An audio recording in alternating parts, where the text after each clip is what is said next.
सलाम अलैकुम भाई जी। मेरे दो बच्चे ने तो इन्होंने टीबी है, दवाई दारू आवे ते बच्चे मेरे दोवें बीमार हैं, टीबी के मरीज हैं। इन्हां दे इलाज वास्ते पैसा कोई नहीं है। तो बंदा मेरा माड़ा है, रेहड़ी लांदा है फल आली, कोई माड़ा मोटा फल फूल ही लांदा है। माड़े लोग आवे ते बच्चों की खुराक उन्हें कहिए भी इन्होंने दो, खुराक वास्ते पैसा नहीं है, कितों देइए। 500-700 मसे ले आंदा, घर का खर्चा बनता है, किराए के मकान हैं।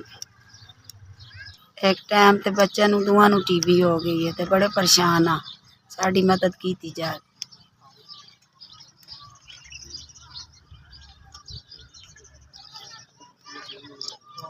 तो 5,000 की मदद की है। अल्लाह तुहानू खुश रखे, अल्लाह तुहानू बात रखे, अल्लाह तुहानू तरक्कियां दे, अल्लाह तुहानू अंदर रहे तो बनते रहो, इंज ही गरीबों की मदद करते रहो।